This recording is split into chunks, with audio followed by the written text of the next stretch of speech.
ഇന്നത്തെ വീഡിയോയിൽ നിങ്ങളിങ്ങനെ ചേസ് ചെയ്ത് മടുത്തവരാണെങ്കിൽ ഇനി പറയുന്ന 5 കാര്യങ്ങളൊന്ന് ചെയ്ത് നോക്കിയാൽ മതി.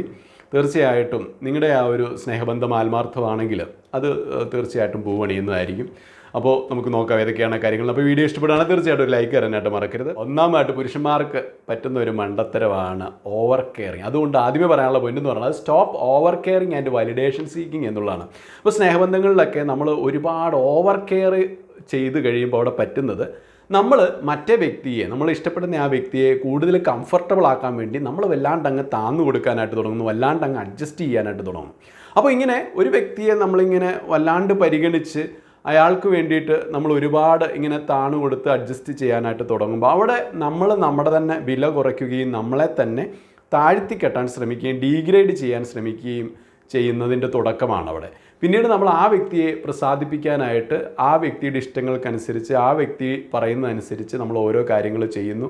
അല്ലെങ്കിൽ അവിടെ ആ വ്യക്തി ഓട്ടോമാറ്റിക്കായിട്ട് ആ ഒരു ബന്ധത്തിൻ്റെ ഒരു നേതൃത്വ സ്ഥാനം ഏറ്റെടുക്കുന്നു. അപ്പോൾ അതുകൊണ്ട് തന്നെ പുരുഷന്മാർ പലപ്പോഴും ഒരിക്കലും പുരുഷന്മാർക്ക് ഈ പറഞ്ഞ സ്നേഹബന്ധങ്ങളൊന്നും ലീഡ് ചെയ്യാൻ പറ്റത്തില്ല. അവരെപ്പോഴും ഇങ്ങനെ പിന്നാലെ നടക്കുന്നവർ, ഫോളോ ചെയ്യുന്നവർ, ചേസ് ചെയ്യുന്നവർ ആയി മാത്രം മാറിപ്പോവുകയാണ്. അപ്പോൾ അങ്ങനെ വരുമ്പോൾ ആ ഒരു ചേസ് ചെയ്യുന്ന വ്യക്തിയുടെ പവർ അവിടെ കുറഞ്ഞു പോകും. അപ്പോൾ അവിടെ ലീഡ് ചെയ്യുന്ന വ്യക്തിക്ക് തന്നെയാണ് പവർ കൂടുന്നത്. അപ്പോൾ നമ്മൾ അതുകൊണ്ട് ഒരുപാട് ഓവർ കെയർ ചെയ്യുകയും അവരുടെ വാലിഡേഷൻ നോക്കി നടക്കുകയും ചെയ്യുമ്പോൾ അവരുടെ അപ്രൂവലിന് വേണ്ടി കൊതുക്കുകയൊക്കെ ചെയ്യുമ്പോഴത്തേക്കും അവിടെ നമ്മൾ നമ്മുടെ വില ഇടിച്ചു താത്തുകയാണ് ചെയ്യുന്നത്. കാരണം എന്തുകൊണ്ടാണ് നിങ്ങൾ വാലിഡേഷൻ, ആ വ്യക്തിയുടെ കയ്യിൽ നിന്ന് വാലിഡേഷൻ അന്വേഷിക്കുന്നത്, അല്ലെങ്കിൽ ആ വ്യക്തിയെ ഒരുപാട് കംഫർട്ടബിൾ ആക്കാൻ ശ്രമിച്ച് ആ വ്യക്തിയെ ഒരുപാട് ഓവർ കെയർ ചെയ്യാൻ ശ്രമിക്കുന്നത് എന്താണ്? അതെന്തുകൊണ്ടാണ്? Fear of losing. ആ വ്യക്തി നിങ്ങളെ ഇട്ടിട്ട് പോയാലോ എന്ന് വിചാരിച്ചിട്ടാണ് നമ്മളിങ്ങനെ ഒരുപാട് ആ വ്യക്തിയെ ആ ബന്ധത്തിൽ പിടിച്ചു നിർത്താൻ കംഫർട്ടബിൾ ആക്കുന്നത്.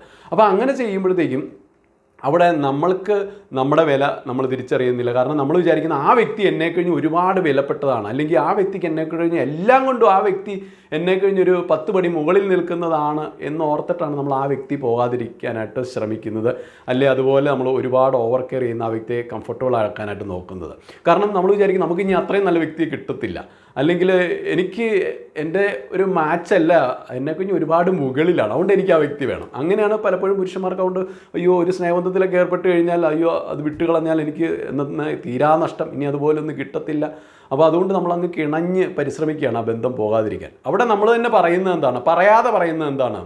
എനിക്ക് നിങ്ങളെ അപേക്ഷിച്ച് ഒട്ടും വിലയില്ല, ഞാൻ നിങ്ങളെ കഴിഞ്ഞ് ഒരുപാട് സ്റ്റെപ്പ് താഴെയാണ്, അല്ലെങ്കിൽ നമ്മളെ കഴിഞ്ഞ് ഒരുപാട് കാണാൻ കൊള്ളാവുന്ന, ഒരുപാട് ലുക്സുള്ള, ഒരുപാട് എല്ലാ കാര്യത്തിലും മികച്ചു നിൽക്കുന്ന വ്യക്തികളോടായിരിക്കും എല്ലാവർക്കും തന്നെ അങ്ങനെ ഒരു സ്നേഹം തോന്നുക. അപ്പോൾ തിരിച്ചും അങ്ങനെ തന്നെയാണ്. അപ്പോൾ നമ്മളെ തന്നെ ഇങ്ങനെ കൊച്ചാക്കി താഴ്ത്തിക്കെട്ടി ഡിഗ്രേഡ് ചെയ്ത് പറയുമ്പോൾ അവരെ കഴിഞ്ഞും താഴെയാണ് നമ്മളെന്ന് സ്വയം നമ്മൾ നമ്മുടെ പ്രവൃത്തിയിലൂടെ പറയുമ്പോൾ അവർക്ക് അങ്ങനെയുള്ള അവരെ കഴിഞ്ഞും താഴ്ന്ന വ്യക്തിയോട് ഒരു അട്രാക്ഷൻ കീപ്പ് ചെയ്യാനായിട്ട് പറ്റത്തില്ല.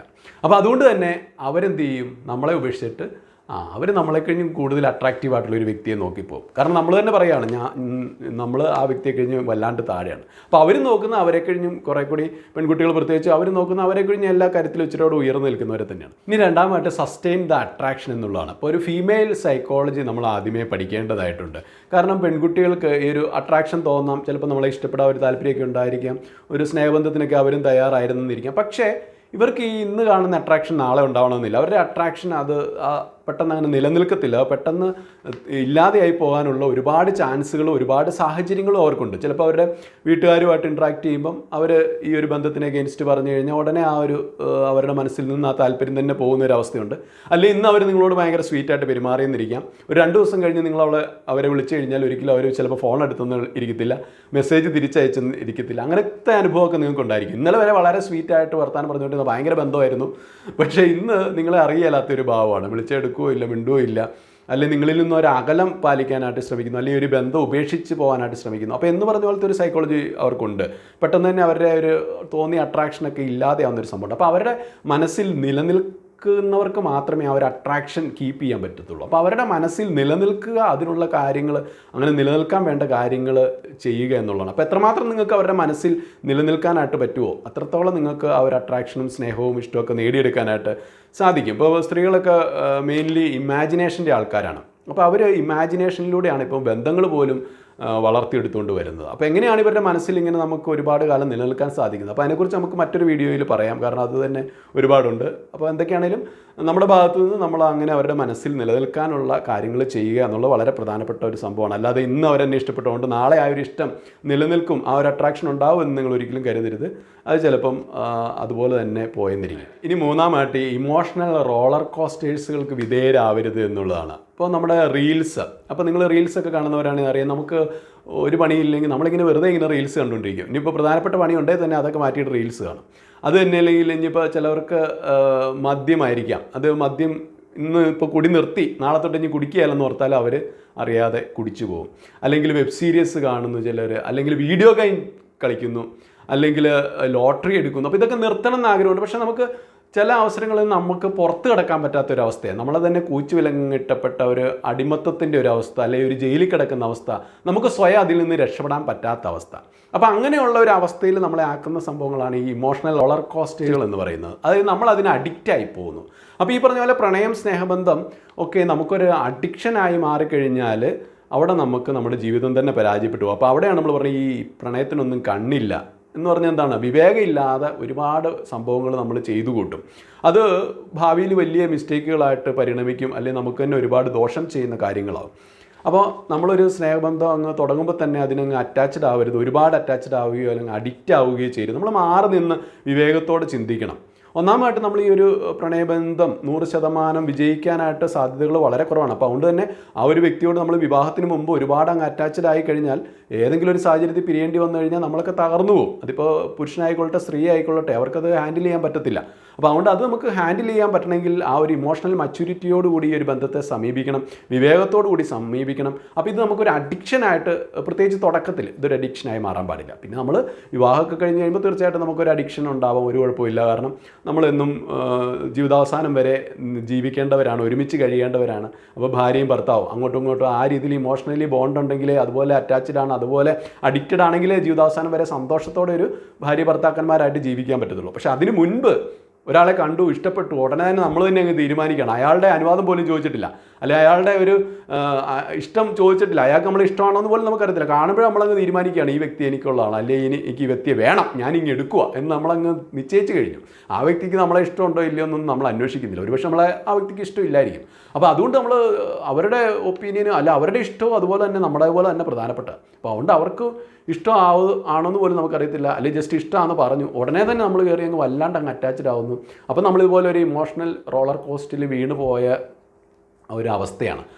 പിന്നെ നമുക്ക് അതിൽ നിന്ന് കരകയറാൻ പറ്റത്തില്ല. നമ്മൾ അതിനുവേണ്ടി നമുക്ക് കണ്ടിട്ടില്ല ചിലവരിങ്ങനെ പ്രണയബന്ധത്തിലൊക്കെ പെട്ടിട്ട് അങ്ങ് ചങ്ക് പൊട്ടി കഴിയുകയാണ്. അവരെ കാണാൻ പറ്റുന്നില്ല, അവരോട് മിണ്ടാൻ പറ്റുന്നില്ല, അവർ തിരിച്ച് മെസ്സേജ് വിടുന്നില്ല, അവർ വിളിക്കുന്നില്ല എന്നൊക്കെ വന്നപ്പോഴത്തേക്കൊന്ന് ചങ്ക് പൊട്ടി കരയുന്നു, തകർന്നു പോകുന്നു, അല്ലെ ബന്ധം ഒന്ന് നിന്ന് പോകുമ്പോൾ എന്താ ചെയ്യേണ്ടതെന്ന് അറിയത്തില്ലാത്ത അവസ്ഥ, ചിലവർ ചാകാൻ വരെ പോകുന്നൊരവസ്ഥ. അപ്പോൾ അതൊക്കെ ഉണ്ടാവാതിരിക്കണേ നമ്മളിങ്ങനെ ഇതിൻ്റെ ഒരു അഡിക്ഷനിൽ പെട്ടു പോവാതിരിക്കുക. ഇനി നാലാമായിട്ട് learn to handle love, pressure and tension എന്നുള്ളതാണ്. ഏത് കാര്യത്തിനും അതിൻ്റേതായിട്ടുള്ള വലിയൊരു സമ്മർദ്ദമുണ്ട്, പ്രഷറുണ്ട്, അല്ലെങ്കിൽ എന്നോടനുബന്ധിച്ച് ടെൻഷനുണ്ട്. അതിനെയൊക്കെ നമ്മൾ കൺട്രോൾ ചെയ്തില്ലെങ്കിൽ അത് നമ്മളെ കൺട്രോൾ ചെയ്യാനായിട്ട് തുടങ്ങും.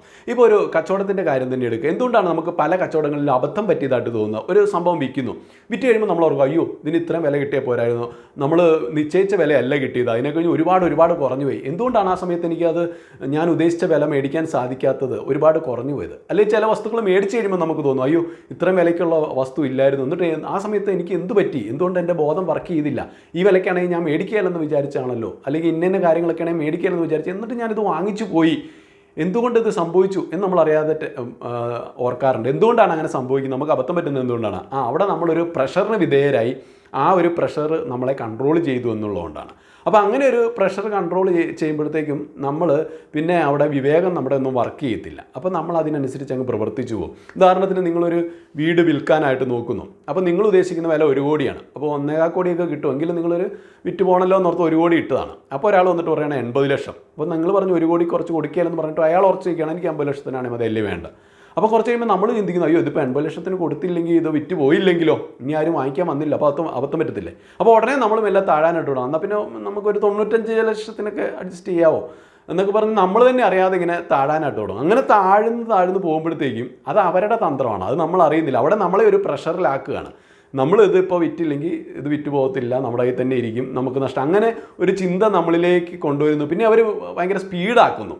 അവർ പറയും പെട്ടെന്ന് കാര്യങ്ങളൊക്കെ നടത്തണം, അല്ലെങ്കിൽ ഞങ്ങൾ ഞങ്ങളുടെ പണിക്ക് പോകണം, 2 ദിവസത്തിനുള്ളിൽ സംഭവം പറയണം, അല്ലെങ്കിൽ ഞങ്ങൾക്ക് വേറെ പരിപാടിയുണ്ട്. അപ്പോൾ ഇങ്ങനെ പറയുമ്പോഴത്തേക്കും നമ്മളെ പെട്ടെന്ന് ഈ 2 ദിവസത്തെ സമയമുള്ളതെന്ന് കേൾക്കുമ്പോൾ നമ്മൾ ചാടി കയറി ഇത് ഇവർ പറയണ വിലയ്ക്ക് കൊടുക്കുന്നു, അങ്ങനെ നമുക്ക് നഷ്ടം വരുന്നു. അല്ലെങ്കിൽ ഒരു സാധനം മേടിക്കുവാണെങ്കിലും അങ്ങനെ തന്നെയാണ്.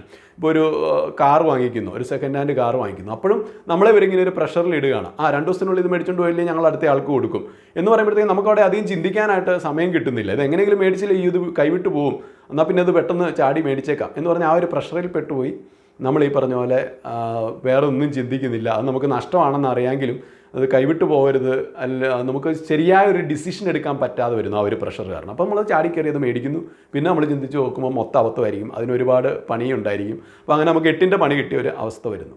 അപ്പോൾ ഇതുപോലെ തന്നെയാണ് ഒരു സ്നേഹബന്ധങ്ങളുടെ കാര്യത്തിലും. അവിടെ നമ്മൾ ഈ ഒരു ലവിൻ്റെ സ്ട്രെസ്സിനെ ഹാൻഡിൽ ചെയ്യാനായിട്ട് പഠിക്കണം. അപ്പോൾ അത് വിവേകപൂർവ്വം നമുക്ക് ഹാൻഡിൽ ചെയ്യാൻ സാധിച്ചു കഴിഞ്ഞാൽ നമുക്ക് ഇങ്ങനെ വല്ലാണ്ട് ഇങ്ങനെ അവരുടെ പുറകെ ചത്ത് കിടന്ന് സ്നേഹിക്കേണ്ടി വരത്തില്ല, അല്ലെങ്കിൽ ഇങ്ങനെ സ്നേഹത്തിന് വേണ്ടി ബെഗ് ചെയ്ത് അവരുടെ പുറകെ നടക്കേണ്ടതായിട്ട് വരത്തില്ല. നമുക്ക് നമ്മുടെ സെൽഫ് റെസ്പെക്റ്റും സെൽഫ് എസ്റ്റീമും ഒക്കെ കീപ്പ് ചെയ്തുകൊണ്ട് തന്നെ വളരെ നല്ല രീതിയിൽ ആ ഒരു സ്നേഹബന്ധം അത് തുടർന്ന് കൊണ്ടുപോകാൻ സാധിക്കുന്നതാണെങ്കിൽ കൊണ്ടുപോകാൻ സാധിക്കും, അല്ലെങ്കിൽ ഉപേക്ഷിക്കാനും സാധിക്കും. അതിനോട് നോ പറയേണ്ടതാണെങ്കിൽ തീർച്ചയായിട്ടും നോ പറയാനുള്ള ഒരു കരുത്തും നമുക്ക് കിട്ടും നമ്മളിങ്ങനെ ഈ ഒരു സ്ട്രെസ്സിനെ ഹാൻഡിൽ ചെയ്യാൻ പഠിച്ചാൽ. ഇനി 5ാമായിട്ട് സാഹചര്യങ്ങൾക്കനുസരിച്ച് പെരുമാറാനായിട്ട് പഠിക്കുക എന്നുള്ളതാണ്. അപ്പോൾ ചില സമയത്ത് നമ്മൾ സ്നേഹിക്കുന്ന ആ വ്യക്തി ഒരു ചാറ്റ് ചെയ്യാനുള്ള മൂഡിലല്ലായിരിക്കും, അല്ലെങ്കിൽ ഫോൺ വിളിക്കാനുള്ള മൂഡിലല്ലായിരിക്കും. ആ വ്യക്തി എന്തെങ്കിലും ടെൻഷനിലോ പ്രഷറിലോ ഒക്കെ ആയിരിക്കും. അപ്പോൾ നമുക്ക് ആ വ്യക്തിയോട് മിണ്ടാൻ തോന്നും. അപ്പോൾ നമ്മൾ ആ വ്യക്തിയുടെ സാഹചര്യം മനസ്സിലാക്കുന്നില്ല, ആ വ്യക്തിയുടെ മൂഡ് മനസ്സിലാക്കുന്നില്ല, ഫീലിങ്സ് മനസ്സിലാക്കുന്നില്ല. നമ്മളിങ്ങനെ തുരുതുരാ ചാറ്റ് ചെയ്യുന്നു, അല്ലെങ്കിൽ ആ വ്യക്തിയെ സംസാരിപ്പിക്കാൻ ശ്രമിക്കുന്നു, അല്ലെങ്കിൽ വല്ലാണ്ട് ആ വ്യക്തിയെ കംഫർട്ടബിൾ ആക്കാനായിട്ട് ശ്രമിക്കുന്നു. അപ്പോൾ അങ്ങനെയൊക്കെ ശ്രമിക്കുമ്പോഴത്തേക്ക് ആ വ്യക്തിക്ക് അത് ഭയങ്കരമായിട്ട് ഒരു ഇറിറ്റേഷൻ ആയിരിക്കും തോന്നുന്നത്. അപ്പോൾ അതുകൊണ്ട് നമ്മളെപ്പോഴും സാഹചര്യം അനുസരിച്ച് പെരുമാറുന്നവരാണ്. ഇപ്പോൾ അസ്ഥാനത്ത് കയറി വല്ലാത്ത സ്നേഹപ്രകടനം നടത്താൻ പോയി കഴിഞ്ഞ് കഴിഞ്ഞാൽ അത് ഒരു വെറുപ്പിക്കലായിട്ടാണ് ഫീൽ ചെയ്യുക. ഇപ്പോൾ നമ്മൾ ആ വ്യക്തിക്ക് മിണ്ടാൻ താല്പര്യമില്ല, അയാളിങ്ങനെ ഒറ്റയ്ക്കിരിക്കാൻ ആഗ്രഹിക്കുമ്പോഴാണ് നമ്മൾ ഇടിച്ച് കയറി മിണ്ടാനായിട്ട് തുടങ്ങുമ്പോഴത്തേക്കും ആ വ്യക്തിക്ക് ശരിക്കും നമ്മളോടൊരു വെറുപ്പാണ് തോന്നുന്നത്. അപ്പോൾ ഇതിങ്ങനെ ആവർത്തിച്ചുകൊണ്ടിരുന്നാലോ നമ്മൾ വല്ലാണ്ട് ഒരു അരസികനായിട്ട് തീരും, അല്ലെങ്കിൽ നമ്മൾ ഒരു ബോറടിപ്പിക്കുന്ന ഒരു ശല്യമായിട്ട് മാറാനായിട്ടൊക്കെ ഇടയുണ്ട്. അപ്പോൾ ഓരോരുത്തരോട് നമ്മൾ മിണ്ടുമ്പോൾ അത് നമ്മൾ സ്നേഹിക്കുന്ന ഒരു വ്യക്തിയാണെങ്കിൽ പോലും ആ വ്യക്തിയുടെ ഫീലിങ്സുകൾ മനസ്സിലാക്കി, ആ വ്യക്തിയുടെ ഒരു മൂഡ് മനസ്സിലാക്കി ഓരോ സാഹചര്യത്തിനനുസരിച്ച് ഏറ്റവും ശരിയായ രീതിയിൽ പെരുമാറണം. അപ്പോൾ ഈ പറഞ്ഞ 5 കാര്യങ്ങളും നമ്മളെ ഒരുപാട് സ്നേഹിച്ചിട്ടും ആ മറ്റേ വ്യക്തി ശരിക്കും മനസ്സിലാക്കുന്നില്ല, അവഗണിക്കുന്നു, നമ്മളെ അതുപോലെ ഒന്നും തിരിച്ച് സ്നേഹിക്കുന്നില്ല, ഈ സ്നേഹത്തിന് വേണ്ടി ഒട്ടും ഇൻവെസ്റ്റ് ചെയ്യുന്നില്ല, നമ്മൾ മാത്രമാണ് നിർബന്ധിച്ച് ആ വ്യക്തിയെ സ്നേഹിക്കുന്നത്, ആ വ്യക്തിയുടെ കയ്യിൽ നിന്ന് സ്നേഹം പിടിച്ചു വാങ്ങാനും യാചിച്ചു മേടിക്കാനും ഒക്കെ ശ്രമിക്കുന്നത്. അങ്ങനെ വരുമ്പോൾ മാത്രമാണ് ഈ 5 കാര്യങ്ങളും ചെയ്യേണ്ടത്. അല്ലാതെ നിങ്ങളെ ശരിക്കും കെയർ ചെയ്യുന്ന ഒരു വ്യക്തി, നിങ്ങളെ ശരിക്കും തിരിച്ച് സ്നേഹിക്കുന്ന ഒരു പെൺകുട്ടി, അപ്പോൾ ആ പെൺകുട്ടിയെ പിന്നെ നിങ്ങൾ കെയർ ചെയ്യാതിരിക്കരുത്. കാരണം ആ കുട്ടി ഓൾറെഡി നിങ്ങളെ സ്നേഹിക്കുന്നു, കെയർ ചെയ്യുന്നു. അപ്പോൾ അവരെ അതുപോലെ തന്നെ തിരിച്ച് നല്ല രീതിയിൽ സ്നേഹിക്കുക, കെയർ ചെയ്യുക, അതൊക്കെ തന്നെയാണ് വേണ്ടത്.